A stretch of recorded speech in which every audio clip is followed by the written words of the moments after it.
Right, let's get going then. Hello, and welcome to the weekly HudUniGames cast, coming to you once again from our home offices. And you may have noticed that there's just Daryl and I here from the team at the moment. And we're joined by four of our final year students. So we've got Ollie, Joe, Lewis, and David. So we'll roll the intro and then we'll tell you all about what we're going to talk about today.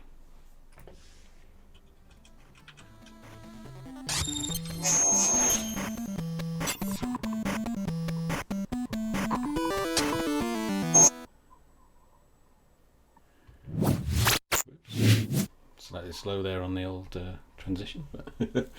So, Daryl, this is your show, I think, this week. Is it? You want to tell us a little bit about... It's part one, isn't it? I mean, what you haven't mentioned is we're doing a two-parter today, and there is no what's on the box this week. No. I know there's disappointment. I can sense the disappointment from... Everyone's going to go, yeah. It's like a little piece that has just died inside. It'll be back next week. We will be back next week with that. We just have too much good news this week. Yeah. Hey! And yeah, what could be better than that, really?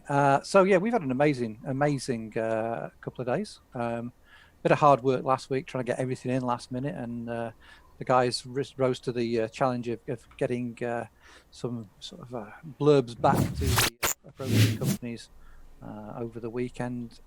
But yesterday was Game Republic Student Showcase 2020, which was on the internet this year, as everyone's in lockdown still. We shouldn't mention lockdown. But yeah, Ixnay on the lockdown though. But yeah, we did as well as could be expected under the circumstances, if not massively better. So yeah, we did really well collectively, and these guys basically are our stars. Do you want to turn to the slide? Well, I just thought I'd sneak in this little Game Republic. That one. Or do you want me to explain what Game Republic is? Because I guess, realistically, we're going to have viewers that may not have a clue what Game Republic is. Yep, no, I think it's a good idea. So yeah, let's go with that first, shall we?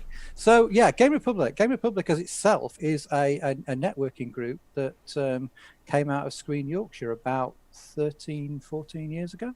And when it was first set up, it was there to bind together all of the local games companies, but also they decided very early on that they wanted to get involved with the nascent education in games that was just starting to appear. There was just a couple of us that had got into that sector initially. We'd been going, I think at the time, maybe 2 or 3 years with games programming, and we'd had a year or two with game design, and they just said what we're going to do is run a competition for your final year students, and we're going to have the local games companies, and those game companies have changed over the years, so the people awarding the prizes does vary year to year, but it's included Rockstar and Sumo Digital and Team 17 and Revolution and TikTok, who are now Rebellion North, and a whole host of other companies, Red Kite, obviously. What they do is they award a single individual prize per company, gold, silver, and bronze, to students in what was initially 4 categories. So for a long time, we had best team, best art and animation, best design, and best games technology, and in the last 2 years they've introduced an audio award as well, so best games audio.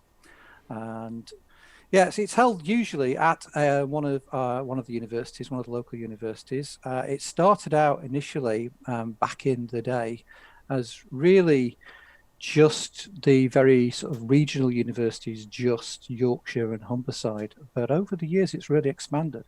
And it's basically encompasses most of the north of England now. So there are a lot of universities, I think 14 in total. You can tell I'm being a bit cautious. What we've been asked to do is anonymise the other universities that take part and just talk about ourselves in this. So when we're displaying any data, we'll just be talking about what we've done as far as the competition is concerned. But if you want to go and check out, who the other universities are, then you can just go to the Game Republic website and browse the information about all the competitions that go back for many years. Is that enough data for now? I think so, yeah. Thank you very much.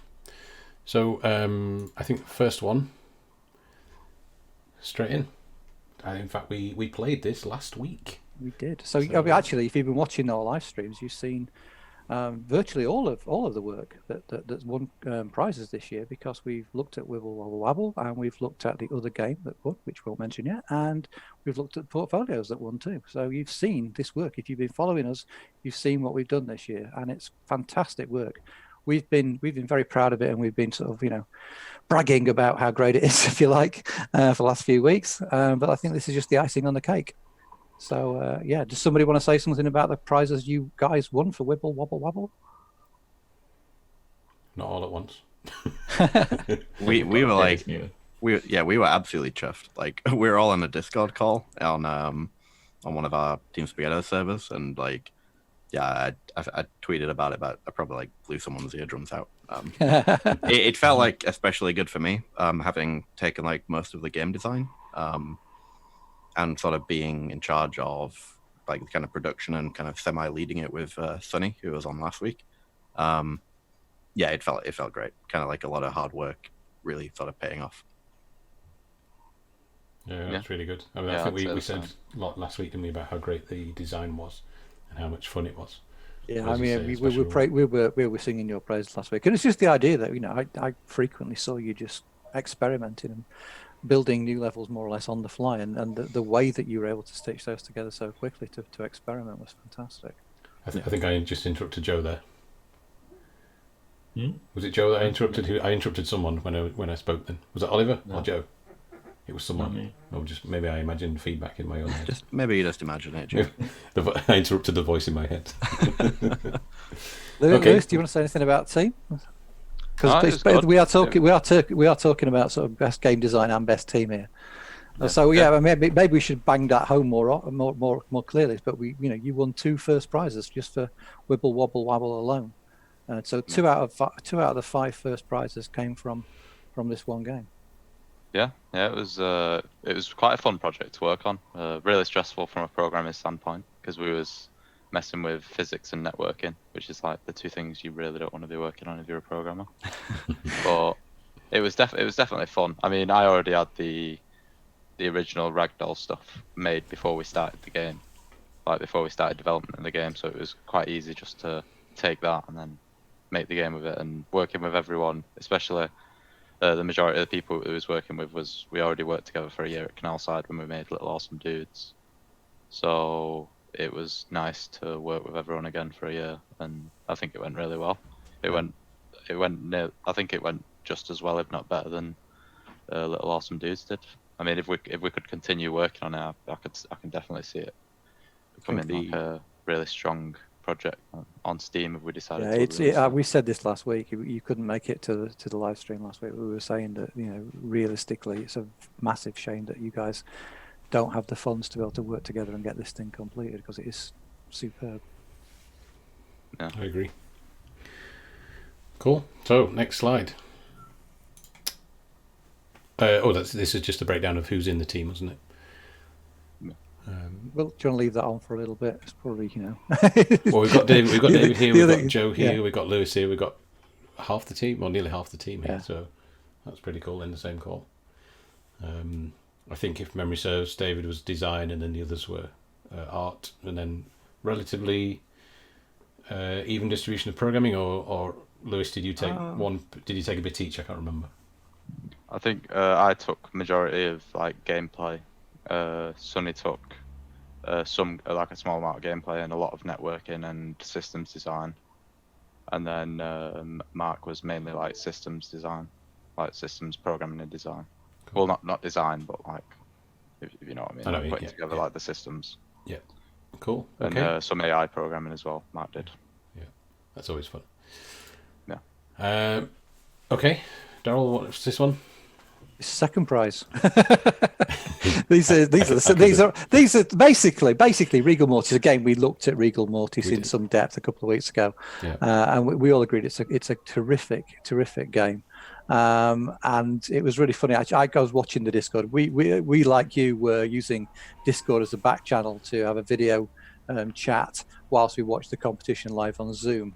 And I was also sort of keeping an eye on the things that you guys were saying in Discord, and the comments about this were fantastic. And it's just like you basically, swept the board as far as silver, and they were going, "Oh yeah, the silver, we're owning the silver category," and you totally did. It's just really bizarre that you didn't win a gold, but you came in silver, silver, silver. These things are judged by independent companies. So you've got Red Kite, you've got Sumo, you've got I think in this case Revolution were judging best audio.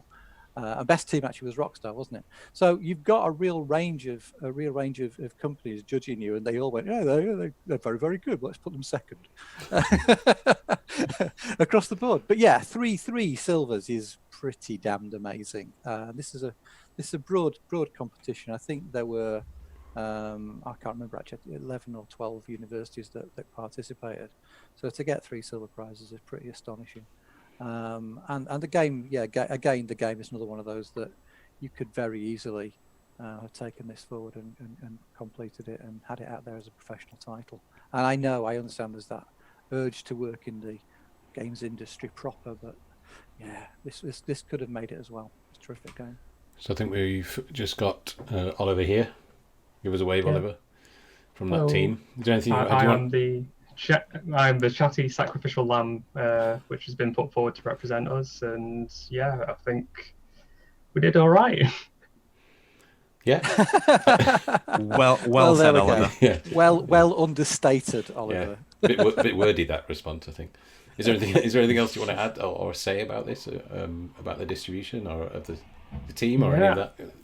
I mean, I think we did pretty well, sort of just making sure that everyone was sort of working to their own strengths, and that we could actually get everything together and show, we had Kai working on the characters and doing some of the environment stuff, and he just sort of knocked it out of the park with some of his models and assets, which he was bringing to us. Alex was sort of basically the backbone for any of our sort of mechanical designs and just sort of the actual levels and things like that.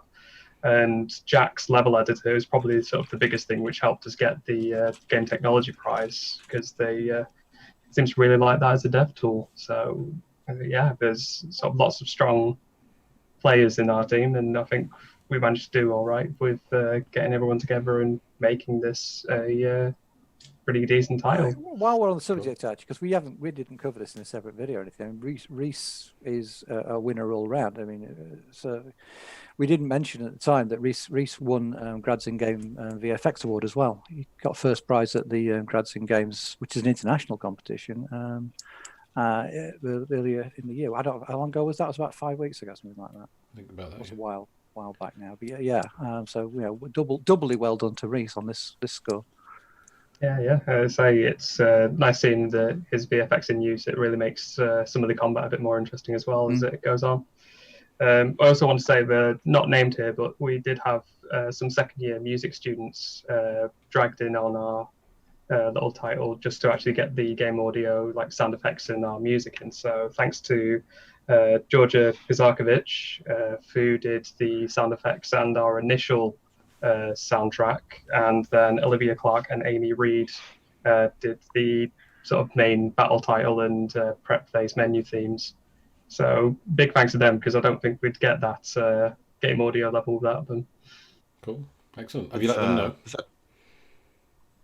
Have you told them that you won? Or came second? Yeah, we've been messaging them, and say if there are any particular prizes, then we'll try and send them their way as well. Cool. Sorry, David, you were going to say something? There's actually a question in chat for Oliver. What were the really interesting parts about the technology to win the technology prize? So, as I mentioned before, they really like the dev tools, sort of having a level editor to let everyone sort of build their own level, so you can see how everything's constructed and things like that. And they did seem interested in the AI system for the enemy, which was my particular field. So it's looking at taking the game state as it is and breaking down and prioritizing what you want each character to do to simulate someone else playing the game with you. Cool. Cool. Yeah. That was great. Oliver said some words. Yeah. Well, I just expected Duke as the tech expert to go, "Oh yes, that's very interesting." But no. I did. Cool. I said it one word. You make some great points. Okay, let's move on then. So we've got best art and animation, and their art station. We've gone through these. We obviously did a live stream just a few weeks ago, saying we had some amazing work that was submitted for Advanced 3D. We still have the advanced visual design to look at in depth, but some fantastic stuff has come out of this year's students, and it always does. I mean, as we're about to see, because we're going to look at sort of like legacy sort of data from Game Republic. We've done amazing things as far as art and game design certainly over the last half decade, if not further back. And Kyle, I invited him to come and join us. Hopefully he's somewhere in the chat with a bit of luck. But he's a busy boy. He works full time. He's a full-time character artist, and he has a lot to do. And he's also a little shy. So fair play to him. But his work stands out. It really does. It always stands out. Absolutely world class as far as Graduate is concerned. And if he hasn't entered rookies, that's very, very silly. He definitely should have entered the rookies. And Joe's again. I'm really glad that this year the comments that they made during the competition were what I wanted to hear. I wanted to hear that they understood that the industry needs environment artists. It's too often that the characters are centre stage, and they realise that what we need is good, strong environment artists as well. And moreover, Joe really won this prize based on the fact that he has such an incredibly diverse portfolio. Joe, say something about your work, mate. I think that with my portfolio, it kind of all came together very much towards the end, because up to that point, I only really had one portfolio piece. And then leading up to Games Republic, it kind of pushed me to just get it all together sooner rather than after I finished uni. Which has turned out quite well, because I can start to apply for places before I finished uni. Mm-hmm. It's great to have a deadline to suddenly make things happen, isn't it? Otherwise, it's like, I'll get to it one day, and then everything suddenly becomes really real, doesn't it? Yeah. I think that's really good. I'm just personally glad to have Joe on our team. Throughout both projects we've done, he's more or less single-handedly handled the environment art, and the guy's incredibly talented and devoted, and he's always finding new ways to improve his old work, new techniques. I don't think we'd have won the awards without him, honestly. So Joe's a good one. Yeah, I'll second that. Yeah. Cool. And I'll third it. There we go. And I don't think again, one of the reasons we try to get you to enter this competition is that no one can take this away from you now. Two golds and a bronze at Game Republic. Fantastic result. Yeah. Okay, so I think, Darryl, you wanted to talk a little bit about our legacy results. So we've had a fantastic year this year. Again, we've had we as you can see, I've been collecting the data. It's ugly. I admit this is just last minute washed into the PowerPoint that we're using, but it kind of demonstrates as we go forward with this, sort of where we've come from, and hopefully where we're headed. We have always tried to ensure that what we do is as good quality as it possibly can be, that we're making sure that our students are industry ready. That's always been our sort of major focus, is talking to the guys that we know. I mean, obviously now we've got hundreds of grads that work in industry as well, that we're constantly in touch with, but working with people that we know in industry and saying, keeping our eye on what's going on, and sort of the team project in final year reflects that. And I've said previously on all the streams that we've done, it's a ton of hard work. It always leads to results, and I think these results, as we've just discussed, you can't take them away from the students. They do amazing work and they get rewarded for it at the back end. But we like I said earlier, we are up against a tremendous number of other universities. Most of the northern universities now participate in Game Republic, and we've just gone from strength to strength. And realistically, the design team sort of are quite separate from the programming team a lot of the time. So I just thought we'd sort of dig a little bit deeper into the data. So what we have here is a simple pie chart. I've anonymized it again, so you can't see who our competitor universities are, but you can see what we've achieved over the years. And between 2009 and 2020, we've won more than half of the first prizes at this, this large northern competition. So the whole of Northern England nowadays. But if you actually dig a bit deeper, Duke, so the next slide, what I did was I thought, well, okay, but realistically, I felt that was, once we got Matt Novak on board and the team dramatically changed around this period, last 5 years have been a real massive boost for the whole course, and things really start to change for us. And I also, as you can see there in the middle of that, I say to the bit that I see as the responsibility of the design team. We can't take any responsibility for what the programmers do, and I'm sure the programmers would be the first to say that. They see us in team project, but for the most part, with the exception of getting some input from Pete and Luke, they are essentially utilizing information they've got from other modules. But from the game design perspective, Matt and I are teaching them, both some visual design and advanced 3D. The team's a big driver. The pressure we put them under is massive.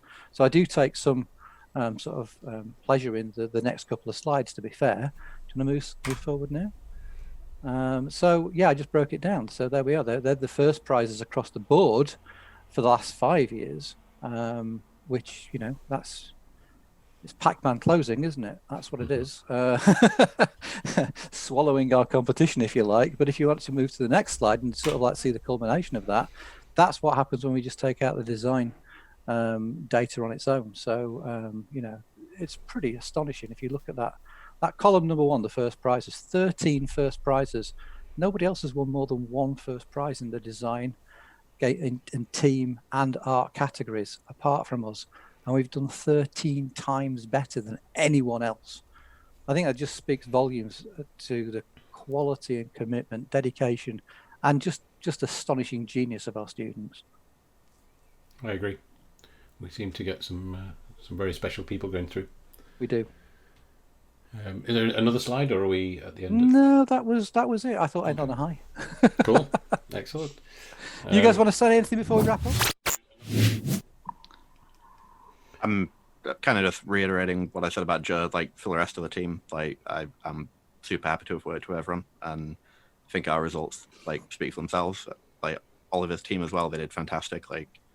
The whole experience has been great. Very, very happy. Cool. Yeah, I'd agree with that. I think the way the team project module is structured really helps push out the best quality work from everyone. I am going to quote you on that. I've taken enough stick over the we don't get what we're supposed to be doing and why we're doing it this way and why we're getting criticised and all that sort of stuff. So, yeah, there's always an end goal in mind, and we've done it enough years now to know how to get you there. There is a lot of shooting the messenger, but I'm willing to get shot down. And as David's always the first to criticise me from sort of having random ideas that don't really fly, but I'm willing to take that on the chin as well. Yeah. You have 1 in 10 good ideas, and I'll admit that. Doesn't everyone? True. As I think as David said last week, listen. I think it was you, David, that said it, or maybe it was Sonny, who said, listen to the lecturers, but don't necessarily do everything. We're not in charge of your project. You're in charge of your project. You have to do the work. What we will do is just bounce ideas around. That will happen. I think the thing is, what you have to realize with the team project is that will happen in any team all the time. No. The problem is that you put us on a pedestal and think we're important, and we're not. Yeah. We're just the oil that makes the machine work. Yeah, it is sometimes hard to distinguish, especially early on, that you guys aren't sort of in charge. You're just kind of giving good creative input a lot of the time. Yeah. But it's down to us to actually filter that out. Exactly. I think that's the main difference, though, isn't it, between school and college, where it For tends sure. to be a bit more spoon-fed, and university, where it's more independent learning, and we are facilitators rather than teachers. And that's sometimes it takes a while to get that mindset in place. Yeah. It's good that everybody did. Cool. Something to add to that as well would be the placement has gone a long way. Even if people that didn't go to Canalside, other placements as well, just having that year to learn away from uni and come back with team working skills and project management skills. That's when a huge way to be able to actually develop the projects that we've done. Well, I've always found that those skills are, you pick those up, but we as the teaching team in final year, because obviously a lot of students won't get the opportunity to go on placement, and not everyone does, but at least that way you can sort of point at you guys as exemplars and just say, well, they're doing this particular thing, and it's clearly working for them, and they get to see it dynamically working in front of their eyes. And I think that sort of your leading by example is a real major positive as well. So I understand that not everyone can go on placement. It is unfortunately a bit of a luxury, and it's certainly going to be that way for the next year. But it is a major benefit to Team Project every single year. I mean, people coming out of Canal Side, or they've been out of industrial placement in games companies across the planet. I think without the placement, kind of like Lewis said, like we probably wouldn't have done nearly as well as we did. It was like massively useful for development. It was incredibly evident that you knew precisely how to structure things, how to manage your time, and how to plan accordingly.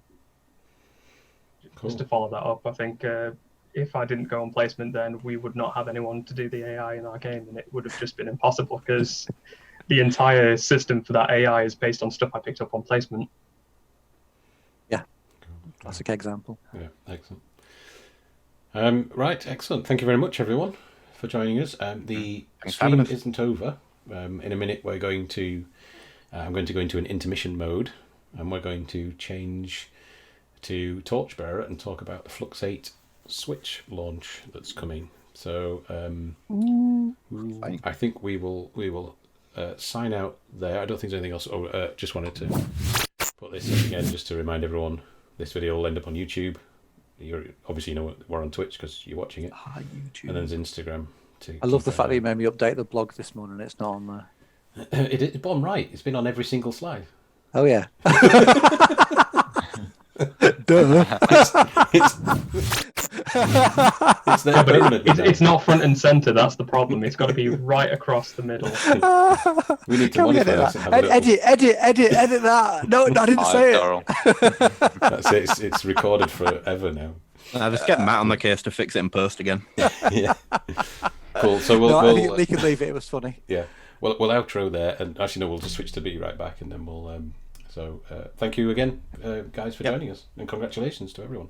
Yeah, congrats Thank you again, so guys. much. Great work.